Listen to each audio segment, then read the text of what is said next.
हे पापी मनुष्य, तू तुझी पत्नी असून सुद्धा दुसऱ्या स्त्रीसोबत संबंध ठेवलेस. तू खूप मोठे पाप केले आहे. याचे वाईट परिणाम तुला भोगावे लागतील. लक्षात ठेव. मित्रांनो, आजच्या या व्हिडिओमध्ये आम्ही तुम्हाला एका कथेद्वारे हे समजावून देणार आहोत की पत्नी व्यतिरिक्त दुसऱ्या स्त्रीसोबत संबंध ठेवणे पाप आहे की नाही. स्त्रीचे त्रिवचरित्र इतकी गुंतागुंतीचे आहे की त्याचे संपूर्ण आकलन आजवर कोणालाच झालेले नाही, अगदी देवतांनाही नाही. आपण जाणून घेणार आहोत की तुमची पत्नी कितीही आपली, विश्वासू व घरातील असली तरीही विशिष्ट आचरण असलेल्या काही स्त्रियांवर कधीही विश्वास ठेवू नये, अन्यथा आयुष्यभर पश्चाताप करावा लागू शकतो. कलियुगात अनेक स्त्रिया आपल्या पतीला फसवून परपुरुषांसोबत संबंध का ठेवतात याचे रहस्यही आपण या व्हिडिओमध्ये उलगडणार आहोत. कलियुगातील अनेक स्त्रिया आपल्या पतीसाठी हरितालिका व्रत करतात, परंतु त्याच वेळी त्या परपुरुषांसोबत संबंध का ठेवतात, हा विरोधाभास का निर्माण होतो याचे स्पष्टीकरण आपण एका ज्ञानदायी कथेद्वारे जाणून घेऊ. मित्रांनो, मी विनंती करतो की ही कथा सुरुवातीपासून शेवटपर्यंत पूर्ण श्रद्धेने ऐका. ज्यांनी ही कथा एकाग्रतेने श्रवण केली त्यांच्यावर भगवान श्रीकृष्णांची कृपा सदैव राहते. त्यांच्या जीवनातील प्रत्येक संकट, दुःख आणि अडचणी प्रभू स्वतः दूर करतात आणि आयुष्य सुखमय करतात. मित्रांनो, ही कथा अर्धवट ऐकू नका, कारण अर्धवट ज्ञान हे पापासमान असते आणि त्यातून कधीही खरी प्रगती होत नाही. मित्रांनो, एक विनंती आहे, आपल्या सात्विक मराठी चॅनलला सबस्क्राईब करा आणि बेल आयकन दाबा. कथा आवडली तर लाईक करा आणि श्रीकृष्ण असा भक्तिभावाने कमेंट करा. मित्रांनो, एकदा यमराज आणि चित्रगुप्त यमलोकात आपापल्या सिंहासनावर विराजमान होते. तेव्हा अचानक त्यांच्याजवळ देवर्षी नारदजी प्रकट झाले. तेव्हा देवर्षी नारदांनी यमराजजींना प्रणाम केला. तेव्हा यमराजजी देवर्षी नारदांना म्हणाले, हे नारदा, तुमच्या आगमनाने यमपुरी धन्य झाली आहे. हे नारदा, आज तुम्ही बऱ्याच वर्षांनी यमपुरीमध्ये आला आहात. नक्कीच तुमच्या मनात काही शंका आहे, जिचं निवारण तुम्हाला कुठेही मिळालेलं नाही, म्हणूनच आज तुम्ही यमपुरीला आला आहात. हे नारदा, तुम्ही निश्चिंत होऊन तुमचा प्रश्न विचारा, आम्ही त्याचं समाधान करण्याचा प्रयत्न नक्की करू. तेव्हा देवर्षी नारद यमराजजींना म्हणाले, हे यमराजा, एका पुरुषाने केवळ एकाच स्त्रीशी विवाह करावा, एकाच स्त्रीशी संबंध ठेवावा आणि संभोग करावा. पण मी हेही पाहिलं आहे की काही मनुष्य अनेक विवाह करतात, अनेक स्त्रियांशी संबंध ठेवतात. काय हे बरोबर आहे? तेव्हा यमराजजी देवर्षी नारदजींना म्हणाले, हे नारदा, आम्ही तुम्हाला या समस्येचं समाधान एका अत्यंत महत्त्वपूर्ण कथेमधून देऊ इच्छितो, पण तुम्हाला ही कथा सुरुवातीपासून शेवटपर्यंत पूर्णपणे ऐकावी लागेल. तेव्हा देवर्षी नारदजी यमराजजींना म्हणाले, हे यमराजा, तुम्ही निश्चिंत होऊन ही कथा सांगा. मी तुम्हाला वचन देतो की मी ही कथा सुरुवातीपासून शेवटपर्यंत पूर्णपणे ऐकेन आणि समस्त लोकांमध्ये ती विख्यातही करेन. तेव्हा यमराजजी देवर्षी नारदजींना कथा सांगायला सुरुवात केली आणि म्हणाले, हे नारदा, एका नगरात वसंत नावाचा एक चोर राहत होता. तो चोर छोट्या मोठ्या चोऱ्या करायचा आणि त्याच चोऱ्यांतून आपल्या कुटुंबाचं पालनपोषण करायचा. पण त्या चोऱ्यांमधून त्याच्याकडे इतकं धन जमा होत नव्हतं की तो आपल्या घराचा व्यवस्थित खर्च चालवू शकेल. आता त्याच्या मनात एक विचार आला की मी छोटी चोरी केली काय किंवा मोठी चोरी? चोर पकडला गेल्यावर शिक्षा तर मला तेवढीच मिळणार, मग कशाला ना मी एक काम करावं की एखादी मोठी चोरी करावी. तेव्हा वसंतने राजा प्रतापसिंगच्या खजिन्याची लूट करण्याची योजना आखली. जेव्हा त्या चोराने सगळं काही नीट विचार करून योजना बनवली, तेव्हा रात्र झाल्यावर वसंत कसा तरी लपून छपून राजमहालात शिरला आणि जिथे राजाचा खजिना ठेवला होता तिथे पोहोचला. तिथे पोहोचल्यावर त्याने पाहिलं की राजाच्या खजिन्याची अनेक सैनिक देखरेख करत होते. जेव्हा चोराने पाहिलं की पहारा खूप कडक आहे, तेव्हा वसंतला वाटलं की त्यांच्या डोळ्यात धूळ फेकणं खूप कठीण काम आहे. वसंत विचार करू लागला, इथे तर साक्षात मृत्यूचे दूत पहारा देत आहेत. जर मी चोरी करण्याची हिंमत केली तर जिवंत वाचू शकणार नाही. हेच विचार करून वसंत माघारी फिरला. परतताना त्याने विचार केला की रिकाम्या हाताने परत जाण्यापेक्षा काहीतरी इथून चोरूनच घेऊन जावं, ज्यामुळे माझं इथं येणं व्यर्थ होणार नाही.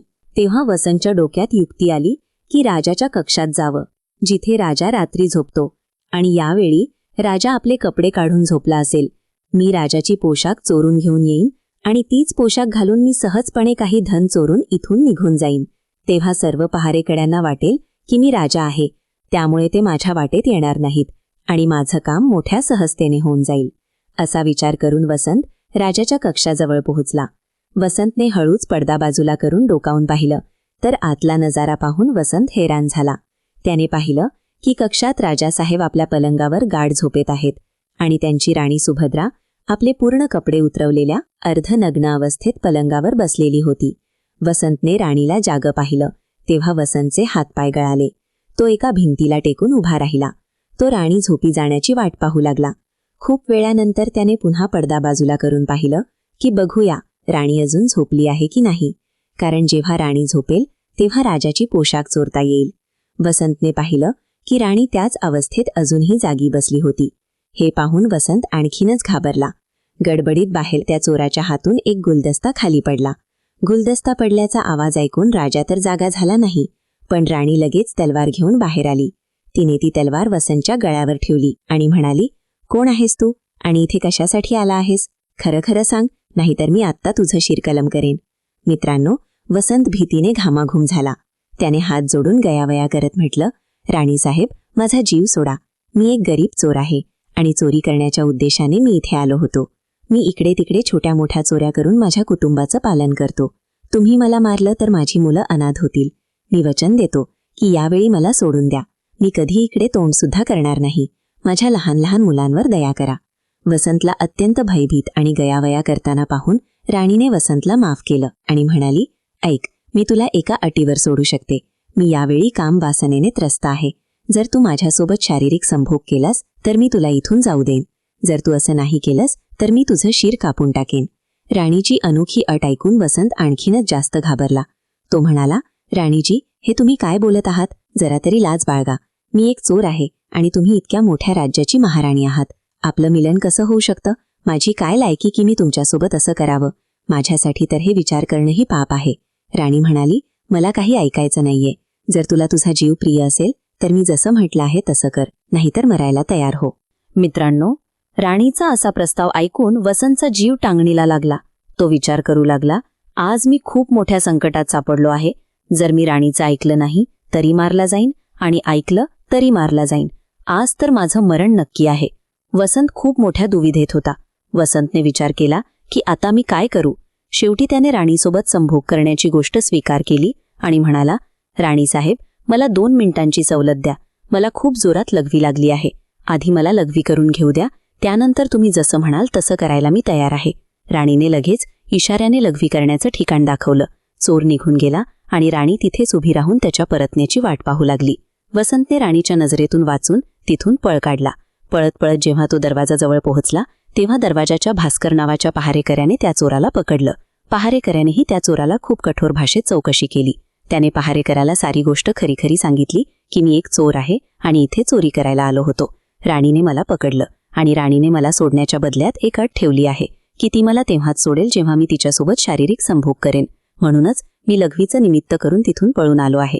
जेव्हा पहारेकऱ्याने पोराचं बोलणं ऐकलं तेव्हा वसंत त्याच प्रकारे गयावया करत पहारेकऱ्यालाही सोडून देण्याची विनंती करू लागला. पहारेकरी म्हणाला, बघ भावा, आम्ही तुला एका अटीवर जाऊ देऊ शकतो आणि माझी अट ही आहे की तुला पुन्हा राणीजवळ परत जावं लागेल आणि राणीला म्हणावं लागेल की मी तुझ्यासोबत शारीरिक संभोग करायला तयार आहे, परंतु त्याआधी तुला स्वतःच्या हाताने राजाला मारावं लागेल.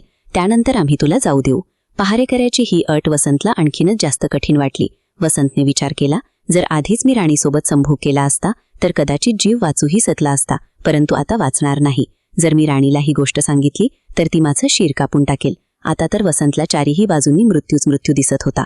तो इकडे गेला काय किंवा तिकडे, त्याला तर कापलं जाणं नक्कीच होतं. आता वसंत विवश झाला. मग तो नाईलाजाने मागे परत गेला आणि राणीजवळ जाऊन म्हणाला, राणीसाहेब, आम्ही तुमच्यासोबत शारीरिक संभोग तर करू, पण मला एका गोष्टीची भीती आहे.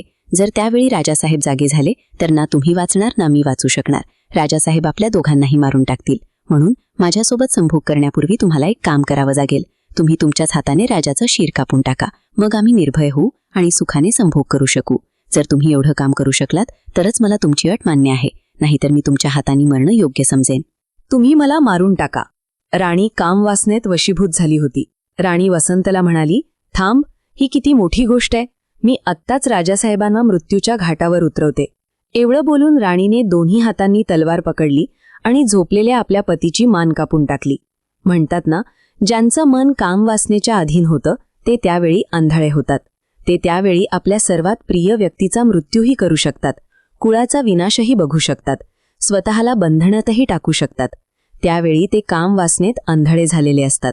म्हणतात की राणीने जेव्हा आपल्याच हातांनी आपल्या पतीला मारलं तेव्हा राजाच्या रक्ताने पूर्ण कक्ष लाल झाला. राजाच्या रक्ताने राणीही भिजून गेली होती. इतका भयंकर देखावा पाहून राणी काही वेळासाठी बेशुद्ध झाली. त्याच वेळी वसंतला संधी मिळाली. तो तिथून लगेच पळून निघाला. इकडे सकाळी राजमहालात गदारोळ झाला की कोणीतरी राजाला मारून टाकला आहे. पण राजाला मारणाऱ्याचा काही पत्ता लागत नव्हता. सर्व लोक मोठ्या आश्चर्यात होते की झोपलेल्या राजाला कोणी मारून गेलं. इकडे राणी ही मोठ्याने टाहो फोडून रडत होती. हे रहस्य संपूर्ण राजमहालात फक्त एका पहारेकऱ्याला, भास्करलाच माहीत होतं की राणी आणि त्या चोरामधून कोणीतरी एकानेच राजाला मारला आहे. पण त्याने या गोष्टीची चर्चा कोणाशीही केली नाही. इकडे राजाच्या अंतिम संस्काराच्या विधीची तयारी पूर्ण झाली होती. तिकडे राणीने घोषणा केली की ती आपल्या राजासोबत सती जाणार आहे. हे जाणून राणीवर कोणीही अधिक संशय घेतला नाही की जर राणी असं करत असेल तर ती राजासोबत सती का जाईल. राणी शृंगार करून राजासोबत चित्तेवर जाऊन बसली. राज्याचे सर्व अधिकारी राजाच्या चित्तेवर एक एक करून लाकूड ठेवत होते आणि त्यांना नमन करून मागे परतत होते. अशा प्रकारे सर्वात शेवटी त्या पहारेकऱ्याचा, भास्करचा नंबर आला. तो पहारेकरीही राजाच्या चित्तेवर लाकूड ठेवायला गेला. तो तर हे रहस्य जाणत होता. त्याने हळूच राणीला म्हटलं, महाराणी, तुम्ही तर सती होणार आहात. एवढं तरी सांगा की राजाला तुम्ही मारलं होतं की त्या वसंत चोराने. हे ऐकून राणी दचकली. तिला समजलं की याचा अर्थ हे रहस्य या पहारेकऱ्यालाही माहीत आहे. राणी म्हणाली, ऐक, राजाला ना मी मारले ना त्या चोराने. जर तुला हे जाणून घ्यायचं असेल की राजाला कोणी मारलं तर तू इथून निघून जा आणि मी जी जागा सांगते तिथे जा. तेव्हा राणी पुढे म्हणाली, नगराच्या बाहेर पश्चिम दिशेला जंगलात कुटी बनवून एक वृद्ध माई साध्वी राहते. ते तुला हे रहस्य नक्की सांगेल. पहारेकऱ्याला हे रहस्य जाणून घ्यायचं होतं म्हणून तो दुसऱ्या दिवशी सकाळीच राणीने सांगितलेल्या रस्त्यानुसार जंगलात निघून गेला. जंगलात पोहोचल्यावर त्याला एक कुटी दिसली. जेव्हा त्याने ती कुटी पाहिली तेव्हा त्या कुटीजवळ एक साध्वी उभी होती. पहारेकऱ्याने जाऊन त्या साध्वी माईचे पाय धरले आणि म्हणाला, माझी, मी एक रहस्य जाणून घेण्यासाठी आलो आहे की राजाची हत्या कोणी केली. ती साध्वी म्हणाली, बाळा, जर तुला हे रहस्य जाणून घ्यायचं असेल तर तुला एक काम करावं लागेल. माझ्या कुटीच्या बाहेर एक मेंढी बांधलेली आहे. तू तुझ्या तलवारीने तिचं शिर कापून टाक. शिर कापल्यावर मेंढीचं धड तिथेच खाली पडेल आणि ते शिर हवेत उडू लागेल. तू त्या मेंढीच्या शिराचा पाठलाग करत जा. ते मेंढीचं शिर तुला जिथेही घेऊन जाईल. तिथे पोहोचल्यावर तुला तुझ्या प्रश्नाचं उत्तर मिळेल की राजाला कोणी मारलं आहे. आता तर पहारेकऱ्याने तसंच केलं. कुटीच्या बाहेर एक मेंढी बांधलेली होती. पहारेकऱ्याने आपल्या तलवारीने त्या मेंढीचं शिर कापून टाकलं. शिर कापल्यावर ते शिर हवेत उडू लागलं. ते शिर उडत उडत त्या पहारेकऱ्याला एका भयंकर वनाच्या मधोमध घेऊन गेलं. त्या वनात एक गुफा बनलेली होती. त्या गुफेच्या दरवाजाजवळ जाऊन ते शिर खाली उतरलं. पहारेकरी विचार करू लागला की या जंगलात तर कोणी मनुष्य दिसत नाहीये. इथे मला राजाच्या मृत्यूचं रहस्य कोण सांगणार. तो गुफेच्या दरवाजाजवळ उभा राहून हेच विचार करत होता. ती गुफा एका मोठ्याच भयानक राक्षसाची होती. तो राक्षस आपल्या मुलीसोबत त्याच गुफेत राहत होता. रात्र झाली होती. राक्षस त्यावेळी आपल्या भोजनाच्या शोधात कुठेतरी बाहेर गेला होता. गुफेच्या आत फक्त त्याची मुलगी, राक्षस कन्या होती. इकडे जेव्हा राक्षस कन्येला एखाद्या मनुष्याच्या शरीराचा वास आला तेव्हा ती दरवाजावर बाहेर आली आणि तिने पाहिलं की एक तरुण गुफेच्या बाहेर दरवाजाजवळ उभा आहे. राक्षस कन्येने विचार केला की हा कोणी मनुष्य दिसत आहे. जर मी याला मारून खाल्लं तर माझी एका वेळची भूक मिटेल आणि जर मी याला जिवंत ठेवलं तर हा तरुण माझ्या खूप उपयोगी पडेल. राक्षस कन्येने लगेच एका खूप सुंदर मुलीचं रूप धारण केलं आणि त्याच्यासमोर पोहोचली. इतकी सुंदर स्त्री पहारेकऱ्याने याआधी कधीही पाहिली नव्हती. तो पहारेकरी तिला पाहताच तिच्यावर मोहित झाला. ती मुलगीही त्याला आपल्या रूपाने मोहित करण्यासाठीच आली होती. राक्षस कन्येने त्याला आपल्या गुफेत बोलावून घेतलं आणि त्याच्यासोबत खूप संभोग केला. इकडे जेव्हा राक्षसाच्या येण्याची वेळ झाली तेव्हा त्या राक्षसाच्या मुलीने त्याला माशी बनवून भिंतीवर चिटकवून टाकलं. राक्षसाने त्या मुलीला विचारलं की बेटी, मला एखाद्या मनुष्याचा वास येत आहे. मला वाटतंय की कोणी चोर आपल्या गुफेत घुसला आहे. तेव्हा बेटी, राक्षस कन्या बोलू लागली, बाबा काय बोलताय. आम्ही इथे असताना कोणता मनुष्य इथे येण्याची हिंमत करेल. मी तर त्याला कच्चा चगळून टाकेन. अशा प्रकारे तिने राक्षसाला उल्लू बनवलं. आता तर ती राक्षस कन्या रोज त्याला रात्र झाल्यावर पुरुष बनवत होती आणि त्याच्यासोबत खूप रात्रभर गप्पा मारत होती आणि शारीरिक संबंधही ठेवत होती आणि दिवस उजाडल्यावर माशी बनवून भिंतीवर चिटकवून टाकत होती. अशा प्रकारे पहारेकऱ्याला राक्षसाच्या गुफेत राहता राहता खूप दिवस उलटून गेले होते. त्याला आपल्या घराची, मुलांची आठवण येत होती. पण तो त्या राक्षस कन्येच्या तावडीतून बाहेर पडू शकत नव्हता. एक दिवस त्याला संधी मिळाली. तो कसा तरी रात्री तिथून पळून निघाला आणि पळत पळत अनेक दिवसांनंतर तो आपल्या नगरात पोहोचला. आपल्या मुलांना भेटून तो खूप आनंदित झाला आणि तो विचार करू लागला, बरं झालं मी तिथून निघून आलो. कोण जाणे ती अप्सरा मला कधीपर्यंत माशी बनवून तिथे ठेवली असती. अशा प्रकारे पहारे करायला आपल्या घरी राहून खूप वेळ गेला. एक दिवस त्याला पुन्हा त्याच मुलीची आठवण झाली. आता तर दिवस रात्र तो त्या मुलीच्या विचारात हरवून गेलेला होता. तिच्या सौंदर्याची आठवण करून तिला भेटण्याची इच्छा करत होता. आता तर तिच्याशिवाय त्याला ना जेवण आवडायचं ना पिणं. प्रत्येक वेळी तो हेच विचार करत होता की आता तिचं मिलन कसं होईल. पहारेकरी त्या राक्षस कन्येला भेटण्यासाठी तळमळू लागला. त्याने पुन्हा तिच्याकडे जाण्याचा निश्चय केला. त्याने विचार केला की मागच्या वेळी तर मला त्या साध्वीने पोहोचवून दिला होता. मी रस्त्यातून पळून आलो आहे. मला रस्त्याचंही ज्ञान नाहीये. कशाला ना मी एकदा पुन्हा त्याच साध्वीची मदत घेऊ. असा विचार करून तो साध्वीमाईजवळ कुटीवर पोहोचला आणि त्यांना विनंती करून म्हणाला की हे माते, मला एकदा पुन्हा त्याच ठिकाणी पाठवा जिथे तुम्ही मला पहिल्यांदा पाठवलं होतं. आता तो पहारेकरी राजाच्या हत्येचं रहस्य जाणून घेणं तर विसरला होता. त्याला तर आता त्या राक्षस कन्येला भेटण्याची बेचैनी होती. ती साध्वी समजली की हा काम वासनेच्या अधीन झालेला आहे. साध्वी म्हणाली, बाळा, मी तुला भेटवून तर देईन, पण यासाठी तुला तुझ्या मुलाला माझ्याकडे आणावं लागेल. पहारेकरी म्हणाला, ही किती मोठी गोष्ट आहे. मित्रांनो, एवढं बोलून पहारेकरी आपल्या मुलाला घेऊन आला. त्या साध्वीने सांगितलं की ज्या प्रकारे तू मेंढीचं शीर कापलं होतं त्याच प्रकारे तू तुझ्या मुलाचं शीर कापून टाक आणि त्याच प्रकारे याचं शीरही हवेत ओढेल. तू याचं शीर पकडून घे आणि हे तुला त्याच ठिकाणी पोहोचवून देईल. काम वासनेच्या वशीभूत झालेला पहारेकरी आपल्या मुलाचं शीर कापण्यासाठी तयार झाला. त्याने जशी तलवार घेऊन मुलाचं शीर कापायची इच्छा केली त्या साध्वीमाईने त्याचा हात पकडला आणि म्हणाली, थांब, हेच तुझ्या प्रश्नाचं उत्तर आहे. राजाला ना चोराने मारलं ना राणीने. राजाला काम वासनेच्या वशीभूत हवेसेने मारलं होतं. ज्या प्रकारे काम वासनेत आंधळे होऊन तू आपल्या मुलाला मारण्यासाठी तयार झालास. मित्रांनो, आता यमराजजी देवर्षी नारदजींना म्हणतात की हे नारदा, मी तुमच्या प्रश्नाचं उत्तर देण्यापूर्वी तुम्हाला हे सांगू इच्छितो की स्त्री कितीही सख्खी असो, पण या 3 आचरणाच्या स्त्रीवर कधीही विश्वास ठेवू नका. हे नारदा, पहिली स्त्री खोटं बोलणारी स्त्री. जर एखादी स्त्री वारंवार खोटं बोलते तर तिच्यावर विश्वास ठेवणं खूप धोकादायक ठरू शकतं. खोटं बोलण्याची सवय कोणत्याही नात्याच्या पायाला कमकुवत करते. जेव्हा एक व्यक्ती खोटं बोलतो तेव्हा त्याचा उद्देश आपल्या मूळ हेतूंना लपवणं आणि स्वतःला वाचवणं हा असतो. जर एक स्त्री वारंवार खोटं बोलत असेल तर हे तिच्या चारित्र्याची कमजोरी दाखवते. असं वागणं केवळ नात्यांमध्ये वाद निर्माण करण्याचं कारण बनत नाही, तर हे विश्वासही तोडतं. जेव्हा तुम्ही एखाद्या खोट्या स्त्रीवर विश्वास ठेवता तेव्हा तुम्ही तुमच्या भावनांसोबत खेळत असता आणि शेवटी तुम्हाला तेच दुःख मिळतं जे तुम्ही टाळू शकला असता. दुसरी स्त्री स्वार्थी आणि लालची स्त्री. एक आणखी प्रमुख आचरण जे स्त्रीला विश्वासाच्या लायक बनवत नाही ते म्हणजे स्वार्थी असणं. जेव्हा एखादी स्त्री आपल्या इच्छा आणि फायद्यासाठी दुसऱ्यांचा वापर करते आणि कोणत्याही अन्य व्यक्तीच्या भावनांची काळजी करत नाही, तेव्हा ती नात्यामध्ये आपला हेतू स्पष्ट ठेवत नाही. स्वार्थ आणि लालच नात्याची सत्यता मिटवून टाकतात. अशी स्त्री स्वतःला नेहमी प्राथमिकता देते आणि कोणत्याही अन्य व्यक्तीच्या भावना किंवा गरजांचा आदर करत नाही. जेव्हा तुम्ही अशा स्त्रीवर विश्वास ठेवता तेव्हा तुम्ही केवळ तुमच्या भावनांसोबतच नव्हे तर तुमच्या आर्थिक स्थिती किंवा अन्य संसाधनांसोबतही धोका खाऊ शकता. तिसरी स्त्री वफादार न राहणारी स्त्री. जर एखादी स्त्री वफादारी आणि बांधिलकीची कमतरता दाखवते तर हे सर्वात धोकादायक संकेत असतो.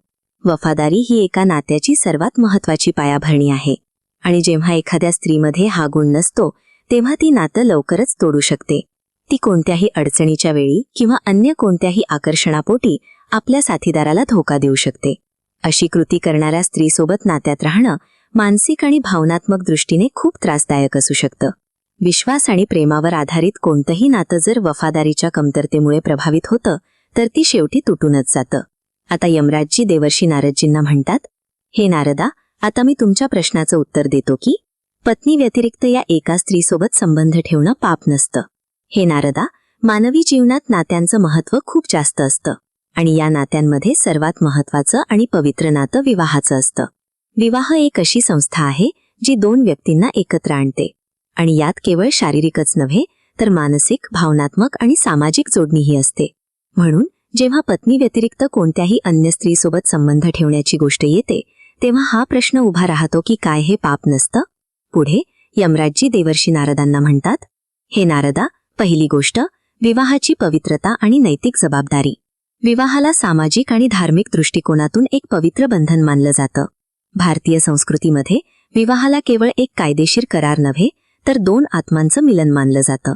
पती-पत्नीचं नातं एकमेकांबद्दल पूर्ण विश्वास, सन्मान आणि प्रेमावर आधारित असतं. एक व्यक्ती आपल्या पत्नीला वचन देतो की तो आयुष्यभर तिच्यासोबत राहील आणि कोणत्याही अन्य स्त्रीसोबत संबंध ठेवणं केवळ तिच्या पत्नीसोबतचा धोका नाही, तर हे विवाहाच्या पवित्रतेचं उल्लंघनही आहे. दुसरी गोष्ट, धार्मिक दृष्टिकोनातून विचार. हिंदू धर्मात विवाहाला खूप पवित्र मानलं गेलं आहे. वेद, उपनिषद आणि अन्य धार्मिक ग्रंथांमध्ये पती-पत्नीच्या नात्याला एका दिव्य बंधनाच्या रूपात चित्रित केलं गेलं आहे. भगवद्गीतेतही हे सांगितलं गेलं आहे की कोणत्याही नात्यात विश्वास, सन्मान आणि सत्यता असली पाहिजे. जर एखादी व्यक्ती आपल्या पत्नी व्यतिरिक्त कोणत्याही अन्य स्त्रीसोबत संबंध ठेवतो, तर हे त्याच्या नैतिकता आणि धार्मिकतेवर प्रश्नचिन्ह उभं करतं. अशा संबंधाला पाप मानलं जातं, कारण हे विश्वासघात, धोका आणि विवाहाच्या पवित्रतेचं उल्लंघन आहे. या संबंधात एक अन्य महत्त्वपूर्ण बाजू ही आहे की हिंदू धर्मानुसार विवाहाच्या वेळी व्यक्ती आपल्या जीवनसाथीला वचन देतो की तो कोणा दुसऱ्यासोबत शारीरिक किंवा मानसिक संबंध ठेवणार नाही. हे वचन धार्मिक आणि नैतिक दृष्टिकोनातून खूप महत्त्वाचं असतं आणि जर कोणतीही व्यक्ती ते तोडते तर ते त्याला पापी बनवतं. तिसरी गोष्ट, सामाजिक दृष्टिकोन. समाजात विवाहाला एक स्थिर आणि विश्वासार्ह नातं म्हणून पाहिलं जातं. जेव्हा पती-पत्नीमध्ये विश्वास असतो तेव्हा समाजही त्या नात्याला सन्मानाच्या दृष्टीने पाहतो. जर एखादी व्यक्ती आपल्या पत्नी व्यतिरिक्त कोणत्याही अन्य स्त्रीसोबत संबंध ठेवते तर ही समाजाच्या दृष्टीने चुकीचं आहे.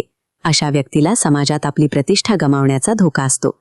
समाजात विश्वासघात करणाऱ्याला केवळ एका व्यक्तिगत दृष्टिकोनातून दोषी मानलं जात नाही, तर संपूर्ण कुटुंबाचंही सामाजिक चौकटीत नुकसान होऊ शकतं.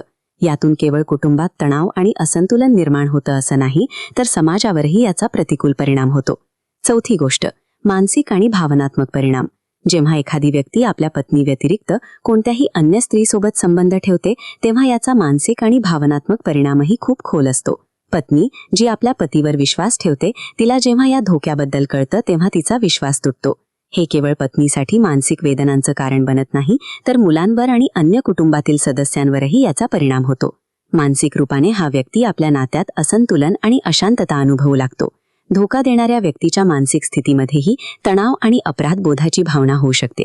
पाचवी गोष्ट, संबंधांचं महत्त्व. प्रत्येक नात्याचं एक विशेष महत्त्व असतं.